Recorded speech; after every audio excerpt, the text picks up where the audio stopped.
Welcome to Truth Bombs. It's good to have Steve Baker, independent journalist. It's so good to be with you, Ivory. Last time I saw you was in Miami. Was it back in February? Yeah, I think you were working for Kanye. Yeah, no, I was down there for I was down there for the Kanye West show. I was actually working a Kanye West show. Steve does it all. Steve does it all, you guys. I kind of do as well. That's why we get along. Cheers, Truth Bombs. Welcome to the weekend. Absolutely. Steve Baker is the independent journalist that was targeted by the FBI for his coverage of January 6th. Pretty insane. I mean, this is a libertarian who was either supporting Trump nor Biden.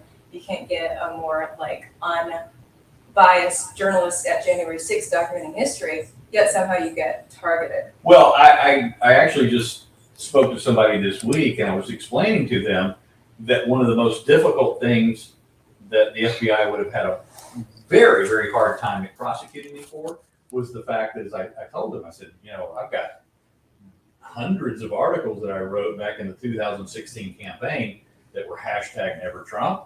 Really? And so, are you really good? You really think that you can bring prosecution against me for being a pro-Trump insurrectionist? That would have been a tough game. Yeah, things have changed a little bit since then. We can talk about that as we go on, but yeah. Well, there's a lot of updates on Trump today after he was raided. So before we jump into it, gotta shout out the sponsor of my coverage. Police have begun using a technique known as reverse keyword search. Use Google search history to find someone who might have committed a crime, but it invades the average user's privacy. This is why I turn to Virtual Shield. All the privacy tips and tricks in the world. Don't do what Virtual Shield does. It's an industry-leading VPN with a strict no-log policy, so even they can't see what you're doing online. Virtual Shield helps protect your data from corporations, hackers, ISPs, advertisers, anyone else attempting to track and spy on you. Virtual Shield puts the control of your privacy data back in your hands. We were talking about privacy earlier and ads tracking us. So every viewer of the podcast is eligible for a Virtual Shield free 30-day trial. Guys, give it a try. And an additional 30-day money-back guarantee, but only for a limited time. Start your trial before it's too late by going to that link down below, which is virtualshield.com/ivory to lock in your discount. Check it out, guys. Yeah, you're talking about, verbalizing something and suddenly you're getting all these ads on your phone. Yeah. It happens almost every day now. I was just last week, I was talking to my daughter, and we were talking about my son, who is an incredibly gifted musician, and we were talking about him possibly applying to music school up in Berkeley in Boston, not UC Berkeley in California, but the music school, the famous music school in Boston. And so we were just having a conversation on the phone about him applying to Berkeley in Boston. The next morning, I wake up and did the stupid thing that I do every morning. And whenever I wake up at 5:30 or 7 or whatever it is, I grab my phone and look at my phone. And the first thing I see is ad after ad after ad of Berkeley Music School in Boston. Oh, and I've never searched Berkeley in my life. You were just verbalizing it. Yeah, okay, I have a really great story too about this too. So I was out with friends away from work, joking. I said a joke that I only date Asian guys. And I go into work the next day and log into my work computer, and there's this big banner ad for an Asian dating website on my work computer. So connecting the dots, I can only figure that. I think I was logged into Google in both places. So Google just tracked it and brought it to my So work. Google hasn't figured out that when you say you only date Asian guys, that's a lie. Exactly. And that's why when you call it artificial intelligence, it's not intelligence. It's not actual intelligence, You guys. It's just algorithms. I was downtown Raleigh, North Carolina, covering one of the protest rallies. You actually introduced your non-Asian person. I know. He's in the room right here. Definitely not Asian. So it was a joke, guys. But I dated Asian in the past, so there you have it. Okay, so we're going to talk today about the unsealing of the search warrant in regards to the raiding of Trump's property. Yeah. We're waiting to see what was in that search warrant to learn more about why Trump is being targeted, but I think we have a soundbite from the Attorney General, Merrick Garland. Just now, the Justice Department has filed a motion in the Southern District of Florida to unseal a search warrant and property receipt relating to a court-approved search that the FBI conducted earlier this week. That search was of premises located in Florida belonging to the former president. The department did not make any public statements on the day of the search. The former president publicly confirmed the search that evening, as is his right. Copies of both the warrant and the FBI property receipt were provided on the day of the search to the former president's counsel, who was on site during the search. The search warrant was authorized by a federal court upon the required finding of probable cause. The property receipt is a document that federal law requires law enforcement agents to leave with the property owner. The department filed the motion to make public the warrant and receipt in light of the former president's public confirmation of the search, So there you the go. surrounding He's talking circumstance. So they only issued this search warrant because there was a concern about the law. He's saying you'll see that. A lot of Americans, it's really interesting, people on the right are now demanding the dismantling of the FBI, which reminds me of when people on the left were demanding the dismantling of ICE. Right. You know, law enforcement agencies that serve a purpose for enforcing the law. But it does seem there's been a lot of FBI corruption. I mean, look at your case, you're doing journalism and the FBI is threatening to arrest you. So what's your take on this search warrant? Why do you think they raided Trump? This is obviously highly complex, and you and I could spend probably 3 hours just talking about this topic alone. And I almost have to preface this by saying the average American, whether we're on the left or the right, whether you're pro-Trump, anti-Trump, and by the way, you've heard of, obviously, Trump derangement syndrome. Yes, guys, I almost forgot what that meant. Trump derangement syndrome is when you hate him so much you can't even think clearly. But see, I consider Trump derangement syndrome to actually apply to both sides. Oh, You know, this is coming from my libertarian position. Is that those who are incredibly pro-Trump, and I have over the years called them Trumpaholics, are the types that, regardless of whatever he's done that's questionable or wrong, or maybe a misstatement, or the bad tweets, or the, you know, whatever you don't like about it, you know, whatever he's done that is, let's just say, is not of the highest quality of character. Those who love him the most, you know, they cover their ears, they cover their eyes, and that's equally a part of Trump derangement syndrome, as is those on the left, who have considered every single utterance, every single policy, every single thing that he's ever done, every word he's ever spoken, as being from the pit of hell, or whatever, you know, the case may be. That's equally Trump derangement syndrome. When the reality and the truth from both sides is always somewhere in the middle. And when we're talking about this particular issue, and as related to this FBI raid at Mar-a-Lago, is that there is absolutely no way we're going to convince either side of, if you're on the right, of the propriety of that raid, or if you're on the left, of the impropriety of that raid. It's just not going to happen. In fact, polling has showed us that even the January 6th hearings haven't affected how the right views this whatsoever. It hasn't affected how the left views. You either hated him, or you loved him, or you're someone like me who's kind of takes it issue by issue by issue, and not as a whole, who looks at it individually, you know, as an individual issue type situation.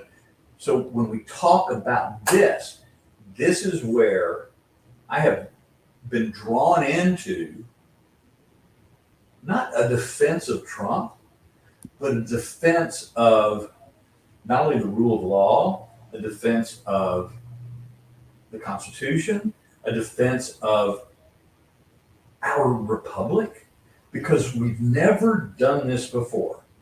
Is there, or has there been other presidents who have committed crimes that could have been, after their presidency, pursued, prosecuted, charged with various crimes? Yes. The answer is yes, on multiple occasions. Maybe the current one. Well, yeah, no, maybe even the current one, and maybe even especially the current one. But we can start at the beginning and work our way forward. We can start now and work our way backwards. But there are reasons why in our republic that when it's all over and done with, and the presidency is said and done, that we don't bring charges against a former president or a former president's wife for multiple felonies. Hillary? All right. Yes. There's a reason why we don't do that. And we hear this word all the time, banana republic, banana republic, banana republic. What does that mean? What that means is that once the opposition party crosses that Rubicon and charges a former leader of the country with something, then prosecutes that person, maybe even desires to imprison that former president for possible or alleged crimes committed during their term in office. The next thing that's going to happen is the pendulum always swings, and the next party is now going to do the same thing or even more, and they're going to push it one step further. And when we get into that type of situation, what ultimately happens is, and this is what happens in banana republics, this is what happens in authoritarian states, is that every leader then thereafter is forced to entrench themselves with a protectionism or a wall of protection that keeps them from being prosecuted or keeps them from being arrested or keeps them from being assassinated. And the only way you can do that is to form an authoritarian government. Oh my God. You create martial law. You then prevent elections from happening. You then create a situation where in the next election, you're getting 98% of the vote. Because if you don't vote for that next person, you're then prosecuted yourself. Wow. And that's why our system has always been more forgiving, let's say, of that. And that's why Clinton was absolutely guilty of 2 crimes, perjury and obstruction of justice. He was guilty, period, lock, stock, and barrel. But he didn't need a pardon from Bush II. It was just understood, it's over, let's let it go. All right? Even though during the Trump campaign, he was going, the crowds were screaming, lock her up, lock her up, lock her up, talking about Hillary. Right. Hillary committed multiple felonies. And I know that the left doesn't want to hear this and they mock the right. And I'm saying this as a libertarian, I wouldn't call myself a centrist, but libertarian's a whole different quadrant on the political spectrum as it is. Libertarian loves freedom more than conservatives or liberals. That's absolutely correct. That's absolutely correct. And so she absolutely committed multiple felonies. Let's talk about the emails for a second. And she not only hid these emails from the Department of Justice, she then deleted them. This was premeditated. It was a felony, what she and her accomplices perpetrated at the time. And what ultimately happened once Trump became president, and he was essentially in charge of the DOJ, even though the campaign rhetoric was lock her up, lock her up, lock her up, he didn't do it. And there's a reason for that. We don't want to become that nation, because had he and his Department of Justice pursued a prosecution against Hillary, or Bush had pursued prosecution against Bill, her husband, for his crimes in the late 90s, had that happened, the pendulum swing, the slapback would have been is that the next administration would then have taken not only the same approach going forward, but even ratcheted it up yet again. And you can see the same, the same thing is true of this idea about stacking the court. The department, or rather the Supreme Court. Obviously the left is apoplectic about the recent rulings from the Supreme Court related to Roe v. Wade, and then also with gun legislation or guns in New York State. And so, and they even stripped away the EPA's power. yes, and then the EPA's issue. So because they're completely gone nuts over that, what's their response? Well, we're going to stack the court. So instead of 9 justices, we're going to put 13 on.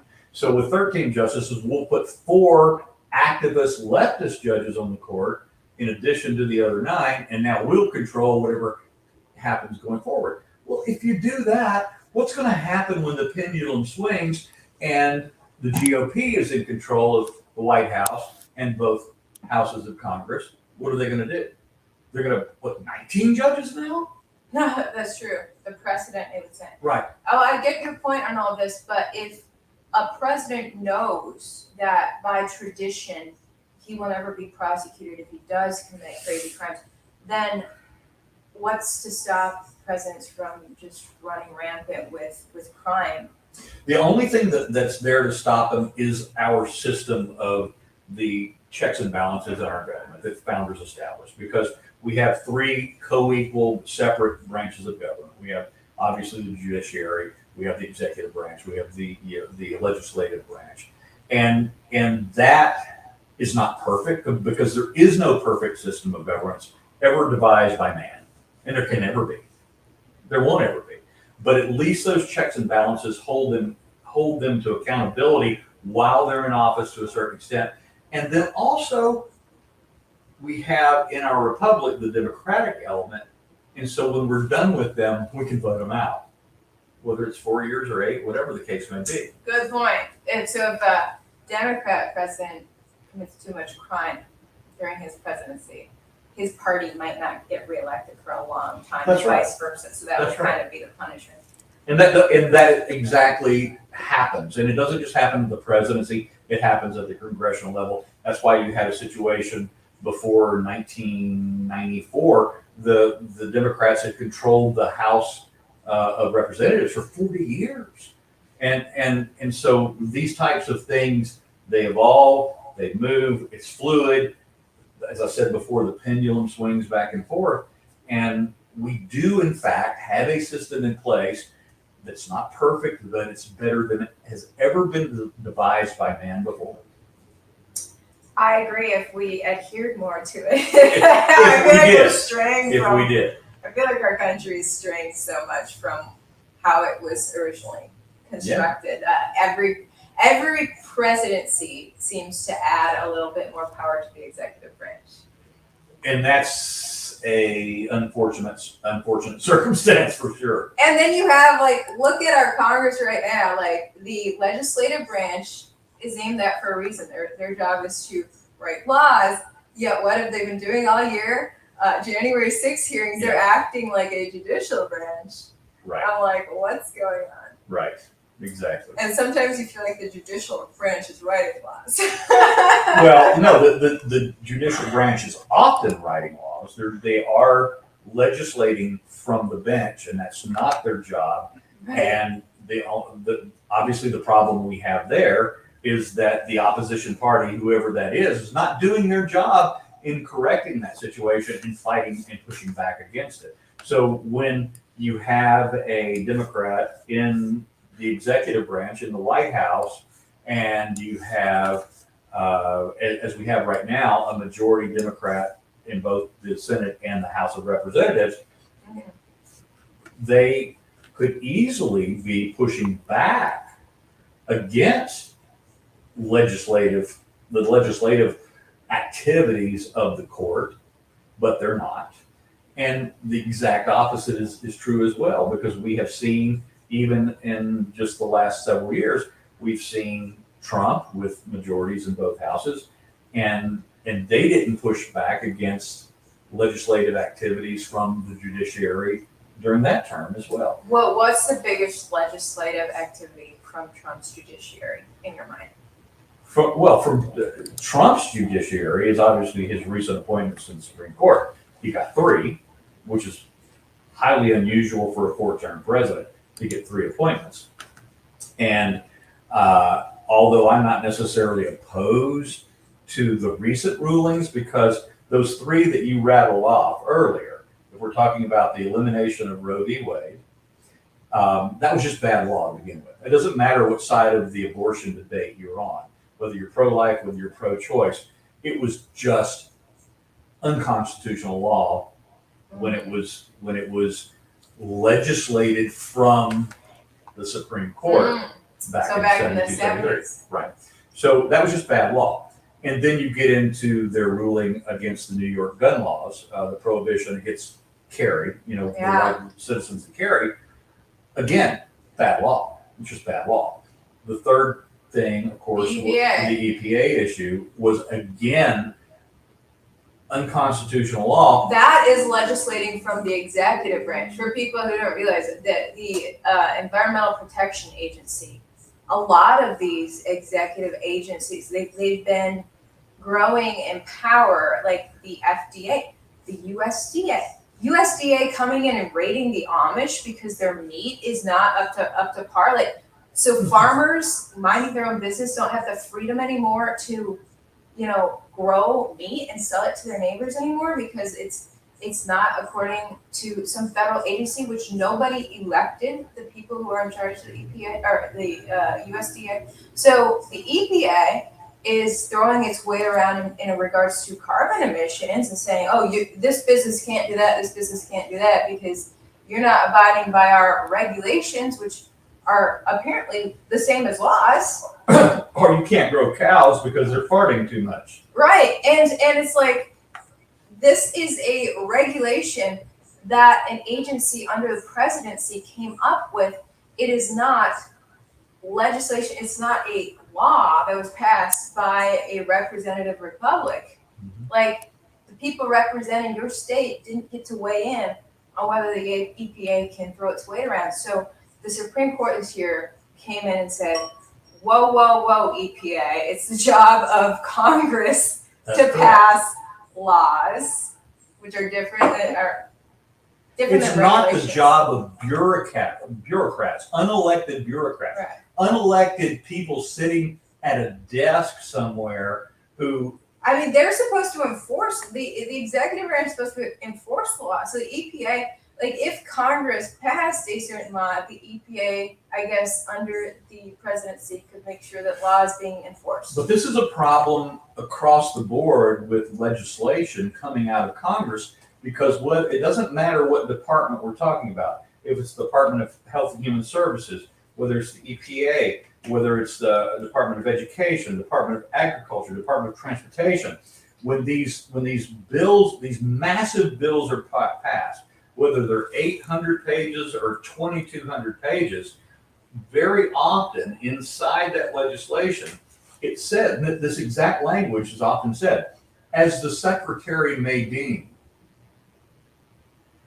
The secretary in charge of that agency. The secretary of that agency. So the secretary of that agency deems that his or her underlings, the unelected bureaucrats, can draft regulations that were far outside of the intent of Congress. Oh my gosh. Even further outside of the Constitution itself. But yeah, the Congress wrote that into there. But the Congress wrote that in there. And that is one of the ways that progressives, whether they come from the Democratic Party or they come from the Republican Party, allow these progressive agendas to take root, to manifest, and to grow, is because, as the secretary may deem, then you have all of this non-legislative regulation being perpetrated upon business, upon farmers, upon individuals, or whatever the case may be. So, if the Congress knows that the executive branch is in agreement with them on some of these issues, they would have incentive to write that line in as the Secretary would need deem, to give freedom to their buddies over in the president's branch to, take that and run with it. But here's my thinking, like, I'm just wondering how much the Congress actually even writes these laws, because I think they're written by lobbyists, and then they're thrown on congressmen's desks. We hear these congressmen talk about, well, I was just given this, this pile of pages 45 minutes ago, and I'm supposed to vote on whether we're going to pass this thing. It's insane. Well, they are ultimately influenced by the lobbyists today. It's obviously all of the elements of what we call the Great Reset. It's all the elements of climate change, the Green New Deal. And so all of the legislation that we're seeing right now, including the Inflation Reduction Act, is all influenced by those who have the skin in the game to make money and to derive the transference of wealth from the American people to their particular agenda. Because it's not about, we know that, it's not about climate change. It's about, follow the money. Totally. That was the first tip I was given by a journalist when I got into journalism back at J school at Syracuse. I was told, follow the money, guys. So Trump has been truthing up a storm. He's picked up where he left off with Twitter, now on Truth Social. Right. He has been voicing his thoughts on this raid for sure. After Merrick Garland said that he approved this raid. Yeah. Trump truthed simply witch hunt.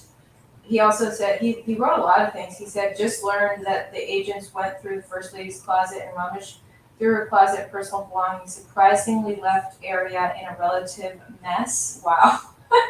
And he said, does anybody really believe that Joe Biden and the White House knew nothing about this great embarrassment to our country, the biggest story since the Afghanistan catastrophe? I don't think so. Yeah, because apparently Biden's like, I don't know anything. I'm just boarding Air Force One with Hunter right now. Right. And we're going on vacation again. Well, first of all, it's absolutely impossible that the Biden administration or Biden himself, assuming that he even knew what happened Monday after he had his bowl of oatmeal, if he was even aware of what was going on then, he certainly was already briefed, or whoever his puppet master is was briefed on the raid. It's absolutely impossible that Merrick Garland, the Department of Justice, proceeded forward with that, let's not call it a raid, the execution of that warrant. Same thing? Without him knowing about it. It's absolutely impossible. He knew about it. I guarantee you that Obama knew about it. I guarantee you that Hillary knew about it. I guarantee you that Pelosi and Schumer knew about it. I guarantee you that none of this happened without the collusion of that progressive leftist cartel coming to agreement that and a premeditated decision that they were going to somehow benefit from this beyond what could be the slapback or the because look, we've already seen how the right has handled this. We've already seen how Trump supporters have reacted to this. They miscalculated egregiously. They're looking at throwing as many things against the wall as they can, just seeing what will stick. And we've seen that throughout the Trump, presidency, even before that, before he was elected. They were just throwing everything they could. And I'm saying this as a guy who just 3 days ago, did a podcast, and the title of my podcast was, "Damn it, don't make me defend Trump." Even though I was opposed to his presidency in 2016 and his candidacy then, in 2020, I did endorse and vote for him because the option was unthinkable. I had Trump scored on my Liberty scale about 50-50 after 4 years in office. And I had Biden scored at about a -10. Okay, so So who did you actually want to be president? in 2020, Yeah.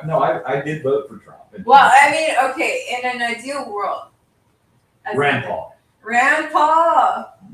He's my guy right now, and has You guys, been for it's many years. truth bombs. I don't think I've ever really talked too much about like my personal leanings and stuff, but it's truth bombs. I'm libertarian too, and first, I'm younger than you. The first time that I was able to vote was 2008, and I voted in the primaries for Ron Paul. So the first time I was able to vote for president, you want to When guess was that? what year it Oh, was? I'm terrible at guessing. Oh, come on. One I have guess. no idea. 1978. Oh wow, 2008 for me. Wow. And yeah, so I picked Ron Paul, which it ended up being, John McCain versus Obama. So I had to go for John McCain. And then I was at Syracuse when Obama was elected, and just students were running out the streets just celebrating. They were so thrilled. Okay, yeah. So you said don't make me defend Trump. Yeah, and that's because even though I'm not a Trump guy, and even though from a personal level I don't like the guy, and even though I think that the GOP could have exercised better options, I recognize the it factor that Trump has. Yeah, Okay? for sure. I recognize, and probably the most significant thing that I like about him is the disruptive nature of who he is in our political process. Yeah. Because as a libertarian, and by the way, when I say libertarian, I'm a small L libertarian, not a party guy. I'm not a member of any party. I'm not a member of the Republican Party, the Democrat Party, or the same. Libertarian Party. But as a small L philosophical libertarian, I like the disruptive nature that he brought to the system. I always admired that. On election night in 2016, I was #NeverTrump and #NeverHillary. I actually, for the first time in my life, I actually voted for a libertarian Wow. in a national election. I voted for Gary Johnson, Dang. and I didn't even score him very high as a Wow. libertarian. I just couldn't comprehend a Trump or a Hillary being president. And I've always believed in the concept of a throwaway vote was not a good thing. And I've never exercised the throwaway or protest vote. For the first time in 2016, I actually exercised my protest vote. That's great. Well, let me just say, I think the most important thing that a lot of people are looking for in a president right now is someone who doesn't get pushed around by, polling or like what people think, or oh my gosh, the media hates me, so I better stop talking that way. I think it's what a lot of people like about Trump is that he does not care. He pushes back harder when he gets the hate, and I think people want that, someone who stands their ground on what what they want the policy to be, no matter what anyone says. And that's actually what I was looking for in 2016, and I saw that actually in Ted Cruz. When Ted Cruz went and campaigned in Iowa, he campaigned against ethanol subsidies in Iowa, which makes all of its, he spoke against those in Iowa, when that's what the people make their money off of in Iowa, which I hate subsidies too. It destroys a free market economy, and America's rampant with subsidies now. But I was like, okay, so Ted Cruz doesn't care. He's just going to keep it real no matter what state he's campaigning. So I was going to vote for him. But then Trump ended up being very much that way, being like, this is what's going to benefit the free markets. I don't care what anyone says. And in 2016, on election night, when the returns were finally in, all of the networks declared Trump the winner, even though I had been #NeverTrump and #NeverHillary all the way through the entire campaign. And I was a huge proponent of Rand Paul during the primaries. But when we got to that final call, and they called Trump as the next president of the United States, I felt this sense of relief. And that's despite being opposed to him the whole time, because I knew even though Trump was an unknown commodity, he was a guy who had been on every side of every issue, not just both sides, but every side during his lifetime. He had, obviously spent most of his life as a registered Democrat. He had contributed to major candidates on both sides as a billionaire real estate developer. He had put money into every campaign. He had been on both sides of abortion. He had been on both sides of the war. He had been on both sides of every issue you can name. There wasn't a single issue that he had not had some policy statement at some point in his lifetime that he was not on both sides. And so to me, Trump was just a big fat zero because I didn't know what he was. I knew what Hillary was. So the fact that he got elected, or that they called the election for him, I went, at least it's not her. Yeah. And then I wiped the slate clean and I gave him a chance. So I abandoned #NeverTrump. And then I went to, on a policy by policy, statement by statement, issue by issue, I went to #GoodTrump or #BadTrump. Just fairly analyzing each episode throughout his presidency from that point forward. So when we come now to today and the Monday's raid on Mar-a-Lago, I see a horrible, horrible precedent being set, which I described earlier, is that if this Department of Justice, Merrick Garland, is obvious extreme leftward bent, the obvious desire of the Democratic Party to eliminate any possibility of Trump ever being able to actually legally run for president again. If they get by with this, and the pendulum always swings, the Republicans are going to not just equally slap back, they're going to take it to another level as well. And I don't want to see either one. I don't want to see our republic descend into a situation where one side ultimately says we are so in need of protecting our power and our position that they ultimately declare some sort of emergency order to the extent where they can eliminate all civil liberties. They can eliminate freedom. They can eliminate the Constitution. They can eliminate the Bill of Rights by saying, we're done. And then we are, in fact, a republic. Well, a lot of people fear we're really slipping towards that anyways in a more covert way. And, freedom of speech has been dramatically limited, and we know, we can't talk fully about it here on YouTube, but the shenanigans of 2020's election were, there was evidence all over the place. It was getting censored left and right, and then we had this strong media narrative that the election was perfect. And if you think the election wasn't perfect, you're a clown. And so that's very concerning to a lot of people, and it really makes you think there probably was really something to the shenanigans, so I'm going to call it on YouTube. Is that you can actually get by with that phrase? I can say shenanigans. See, because I don't release anything on YouTube any longer, and not for that reason, because I've actually never taken an adamant or authoritative stance on the 2020 election results or the shenanigans thereof. So my reason for not being on YouTube any longer has nothing to do with that.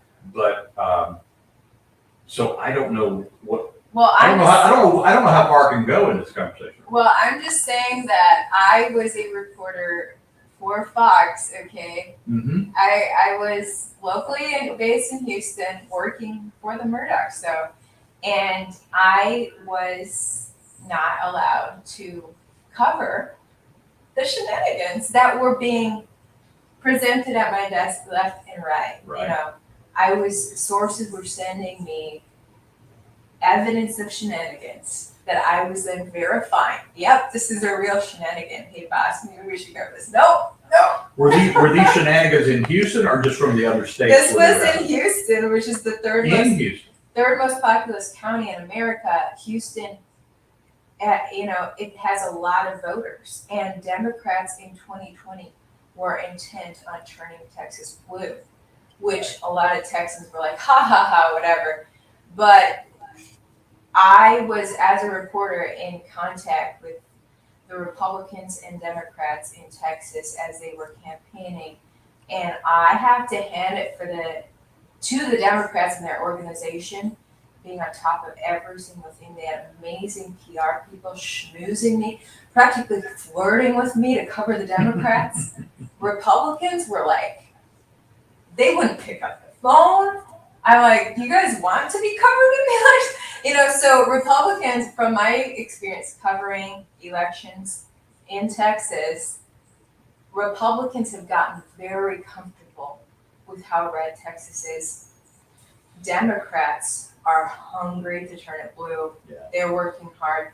And I think Democrats, made some movement in 2020 to turning it blue. And part of the movement was the shenanigans, but part of it was actually getting out there more than Republicans would, because Republicans take it for granted that their people are always going to vote red. But anyway. When you look at the demographics of Texas, and you look at the population of Houston, obviously Austin, Dallas, San Antonio. So you look at the more blue, heavily populated areas of those, cities and counties. The only thing offsetting Texas from being a quote unquote blue state is that Texas is so large that you have so many other counties. So much rural area. There's so much rural area with enough population to offset that, whereas in a smaller state, it would not be offset. Yeah. And so Texas overall has this red thing going on, this red attitude, this red state of mind. But if you lose even just a little bit more of the population as it creeps outside of, the counties that encompass Houston, San Antonio, Austin, Dallas, Texas could be lost. Yeah. Houston itself is a very blue city, and Congressman Al Green and Sheila Jackson Lee were two Houston Congress members who led the charge to impeach Trump. Trump's impeachment came, in large part from Texas, actually. Which people don't realize that. So, there's a lot going on. But when I saw the shenanigans happening in the third most populous county, it was really, really interesting. And you look at the issues with machines and some really concerning machines in Texas that YouTube would censor me for, but I've covered it on my uncensored website, ivoryhecker.com. And Fox didn't want me to shed light on things that I had on camera that were damning to the machines. Oh, Ivory, don't show that. Go cover this press conference about car break-ins or something. And it was like, what is going on? So, well, Texas did not become part of the story because Texas was not needed in the ultimate 3 o'clock in the morning overturning of things. And we had a similar situation in North Carolina where I live, is that I think that, obviously we were looking at Pennsylvania and Michigan, Wisconsin, Arizona, Georgia, Atlanta. We were looking at those states in particular, and that's where the 3 o'clock in the morning shenanigans happened. I can say shenanigans. Right. That's where it happened. But I think the next state in line, in case they needed it, it was in their back pocket, was North Carolina. You guys are a purple state. Yes, a very purple state. And the evidence of that was in, and I don't want to bore your listeners or with this story. But we had some incredibly anomalous, I can say shenanigans and probably anomalous. I talk about anomalies all the time. We had some incredibly anomalous things happening. 2020 had some anomalies. Right. That happened in that particular, in our state. In fact, our Democratic, very leftist governor, Roy Cooper, who my daughter was his daughter's roommate at UNC Chapel Hill. They were, Roy Cooper's daughter was my daughter's roommate in the first year in college at UNC Chapel Hill. So I have a little bit of a connection there, not politically, but personally. And the thing that ended up happening there was once they had just enough of those states to fall to the shenanigans, inexplicably, Roy Cooper early ratified the vote count in North Carolina because they were holding that for several days as well. Wow. So North Carolina didn't get called either early on. North Carolina was held for several days after Election Day in terms of their final count for the presidency. And once they had enough of the other states' shenanigans played into the Democrats' hands and into Biden's hands, then Roy Cooper pulled back and actually demanded the ratification even before it was actually legally required. I forget how many days. He had 10 days or whatever. Like on the 7th or 8th day. Let's go ahead and call it. Let's give it to Trump. So they ended up giving Trump North Carolina. Wow. But I have a feeling that had one of those other states, whether it had been Pennsylvania or Wisconsin or Arizona or Nevada or Georgia or whatever, had not successfully flipped at 3 o'clock in the morning on election night, that he would have held out and North Carolina would have become one of those contested states as well.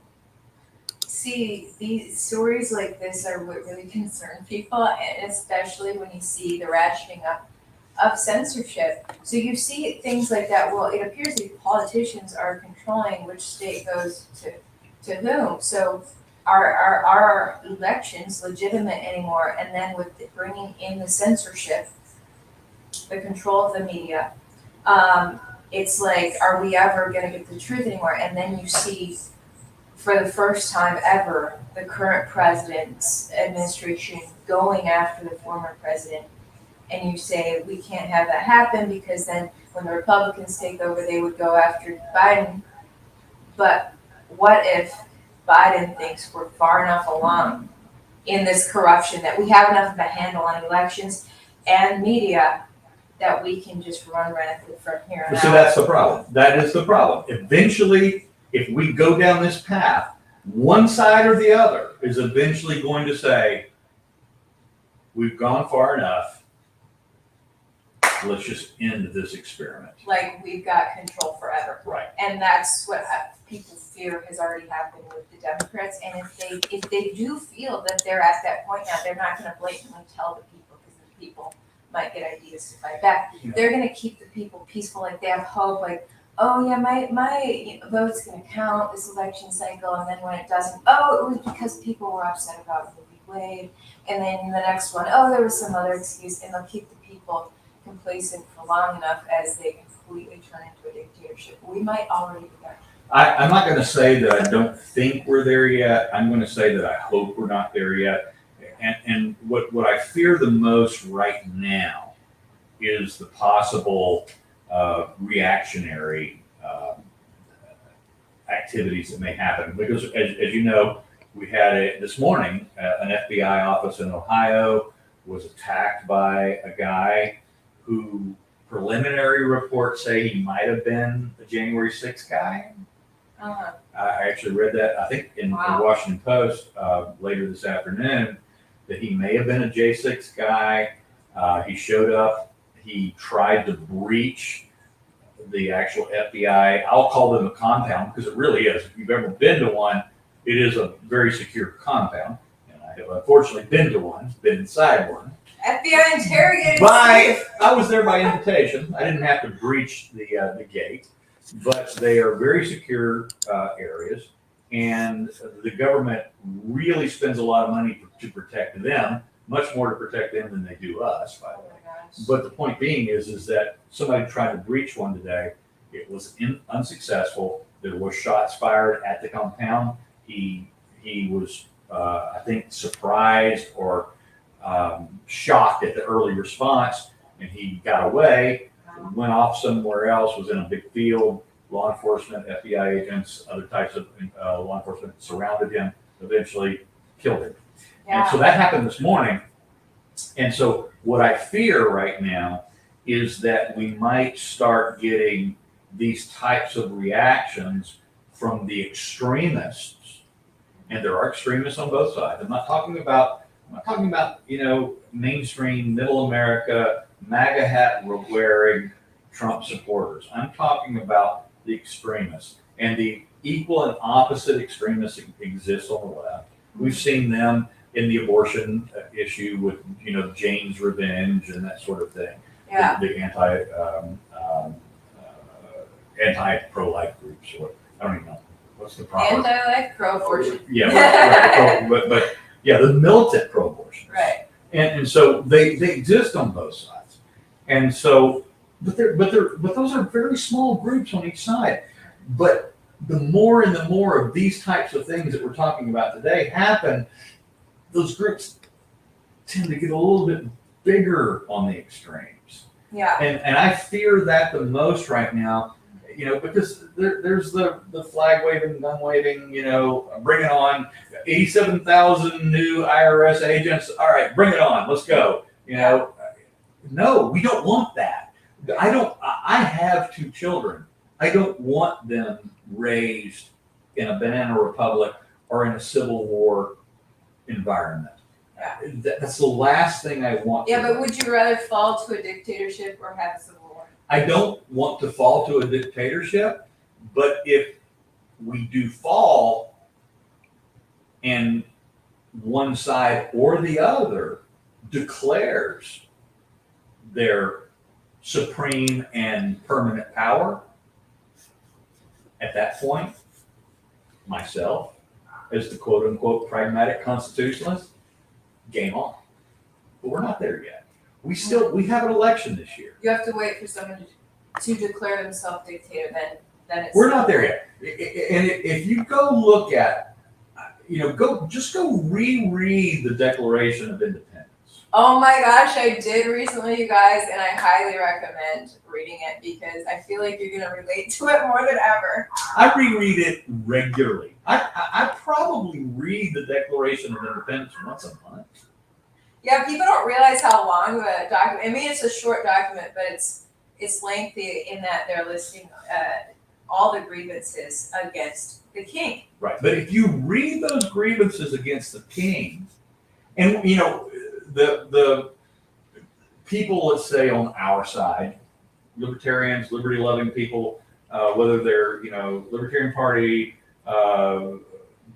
liberty-oriented Republicans, or whatever the case may be, they tend to go, okay, we're being taxed at 50% of our income, and those guys revolted against Great Britain for 1 to 3% of taxation or something like that. So we're so far beyond. Now, when you read the entire list of grievances, they were way, way past where we are. Oh, it was bad. Yeah. Really bad. The judges were corrupt. Right. The laws, the law writing was And we're corrupt. getting close. Huh? Everything Yeah.